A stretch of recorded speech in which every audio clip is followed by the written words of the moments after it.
అందరికీ నమస్కారం అండి. 2020లో జాజీ గారి భండారాలు జాజీ గారు 2 సందేశాలు ఇచ్చారు. ఒక విజ్ఞప్తి మరియు సాధకుడు. ఈ 2 సందేశాల్లోనే మనం ఆచరణాత్మకంగా డెవలప్ చేసుకోవాల్సినటువంటి ముఖ్యమైన అంశాలని ఈ ఎపిసోడ్లో చెప్తున్నాం.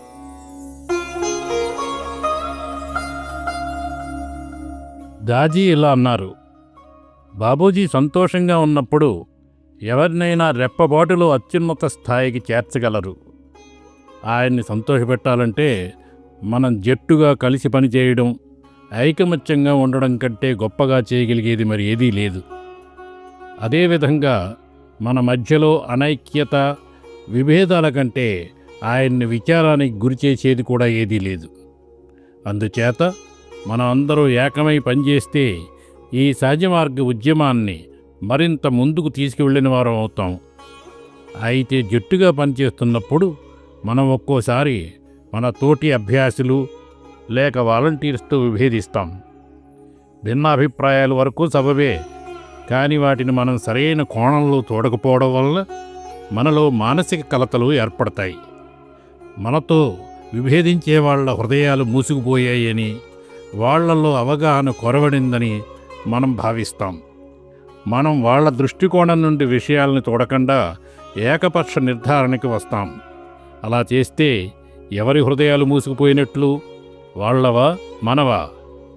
మనతో భిన్నమైన దృక్పథాన్ని కలిగి ఉన్న వారిలో మనం మంచిని చూడాలని బాబూజీ గారు బ్రైట్ రోల్ సందేశాల్లో పదే పదే చెప్పారు. మనకు దాన్ని పాటించడం కష్టమైనా అదే కీలకం. మనం ఇతరుల పట్ల సానుభూతి చూపిస్తే అది పరిపక్వత పొంది సహానుభూతిగా అవుతుంది. అప్పుడు సహజంగానే మన మధ్య ఐకమత్యం పెరుగుతుంది. మనతో ఏకీభవించని వారిని పనికిరాని వాళ్ళుగా విడిచిపెట్టేయడం తేలికే. కానీ అలా మొండిగా ప్రవర్తించి మనం ఏమిటి సాధించగలమో ఆలోచించండి అంటారు దాజీ. ఇతరులతో భిన్నాభిప్రాయాలు వచ్చినప్పుడు మనకు బాధ కలగడానికి కారణం మనం వాటిని వ్యక్తిగతంగా తీసుకోవడమే. ఐక్యతలో వ్యక్తిగత భావనలకి తావులేదు. మనందరికీ ఉండే ఒకే ఒక ఆశయం సహజమార్గ ఉద్యమం యొక్క ప్రగతి. అందుచేత మన మిగిలిన విషయాలను పట్టించుకొని మనోవైఖరిని పెంపొందించుకోవాలి. సహజమార్గ ఉద్యమంలో పాల్గొనే వారందరూ ముందుగా ఈ ఉద్యమానికి ఏది అవసరం, ఏది అనవసరం అనే విచక్షణని కలిగి ఉండాలి. మాస్టర్ స్మరణలో ఉంటే మనం జట్టులోని ఇతర సభ్యులు చేసే దాడుల బారిన పడం. అలాగే మనం కూడా ఇతర సభ్యులపై దాడి చేయం. ఎందుకంటే ఆయన స్మరణలో మనం ఆయన్ని సంతోషపెట్టడం తప్ప మరింకేమీ చేయలేము. జట్టు లోపల మరికొన్ని జట్లు ఏర్పడినప్పుడు ముఠాతత్వం మొదలవుతుంది. ఆ తత్వంతో మీకు నచ్చని వారిని తొలగించేలా చేసి సహజమార్గ ఉద్యమాన్ని మీరు ప్రక్షాళన చేసినట్లుగా భావించవచ్చు. కానీ అది వాస్తవమా, లేక మిమ్మల్ని మీరు సమర్థించుకుంటున్నారా? మీకు మీరే ప్రశ్నించుకోండి.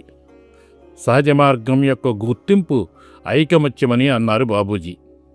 కాబట్టి మనం సోదరభావాన్ని పెంపొందించుకోవాలి. ఎందుకంటే సోదరభావమే ఐకమత్యానికి దారితీస్తుంది. నేడు మనలో సహజమార్గ ఉద్యమానికి అత్యంత సమర్థవంతంగా తోడ్పడుతున్న వాళ్ళు ఎవరో తెలుసా? ఎవరైతే ఇతరులతో ఎన్ని విభేదాలున్నా వారందరినీ కూడా కలుపుకొని పనిచేస్తారో వాళ్ళు.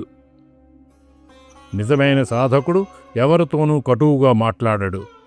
ఇతరుల్ని మరింతగా అవగాహన చేసుకునేలా చేయమని మాస్టర్ని ప్రార్థిస్తాడు. తనతో విభేదించే వారి శ్రేయస్సు కోసం కూడా ప్రార్థిస్తాడు. అంగీకారము, సర్దుబాటు ధోరణి ఇవి ఆధ్యాత్మిక పరిణతికి సంకేతాలు. పరిణామ సిద్ధాంతం ప్రకారం ఎవరైతే సర్దుబాటు చేసుకోరో వారు నశిస్తారు. కాబట్టి మనం ఇతరులను అంగీకరించి వారితో మనం ఊహించుకునే విభేదాలని సర్దుబాటు చేసుకోవాలని అన్నారు దాజీ. మనం ఎక్కడ ఉన్నామో అక్కడి నుండే మన ప్రయాణాన్ని ప్రారంభిస్తాం.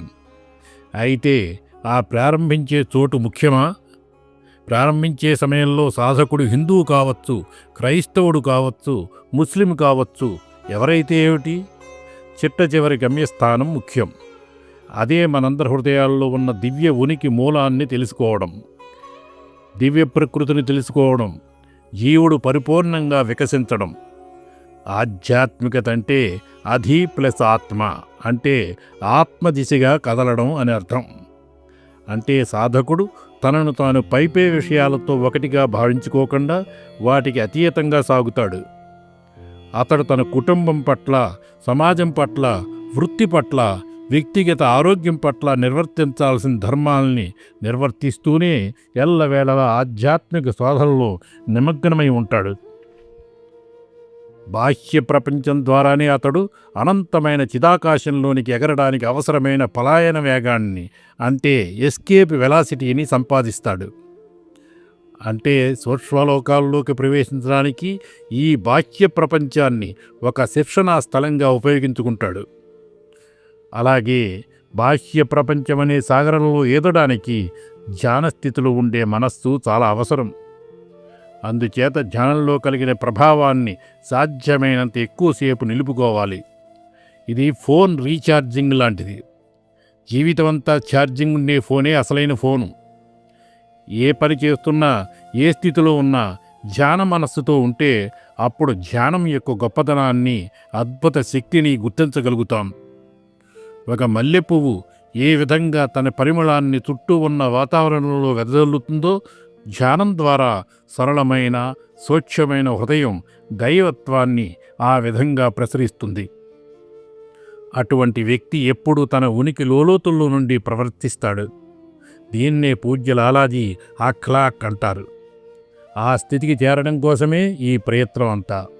ప్రతి జిజ్ఞాసువు పరితపించేది దీనికోసమే. ఎన్నో సంఘటనలు, సంఘర్షణల తర్వాత మనం అనుసరించే పద్ధతి యొక్క గొప్పతనం, ఆ పద్ధతి యొక్క సిద్ధాంతాలు, మార్గదర్శికి ఆ పద్ధతిపై గల పట్టు, ఇవన్నీ మనల్ని అమితాశ్చర్యపరుస్తాయి. ఈ అంశాలన్నీ మన అంతరంగాన్ని తీర్చిదిద్దుతాయి. ఏ క్షేత్రంలోనైనా అందులో కీర్తి శిఖరాలను చేరుకున్న వ్యక్తుల నుండి నేరుగా నేర్చుకోవడం, దానికి సంబంధించిన పుస్తకాలను చదవడం కంటే చాలా గొప్పగా ఉంటుంది కదా. అలాగే ఆధ్యాత్మిక క్షేత్రంలో కూడా అటువంటి సమర్థుల పట్ల ఆకర్షితులు అవుతాం. మనం మాస్టర్ని ఆ క్షణంలో మనం సాధించిన చైతన్యపు ఎత్తుల నుండి గమనిస్తాం. మొదట్లో ఆయన బోధనలు వినాలని అనిపిస్తుంది. తర్వాత ఆయన సమర్థతలపైన, ఆయన చేసే అద్భుతాలపైన దృష్టి పెడతాం.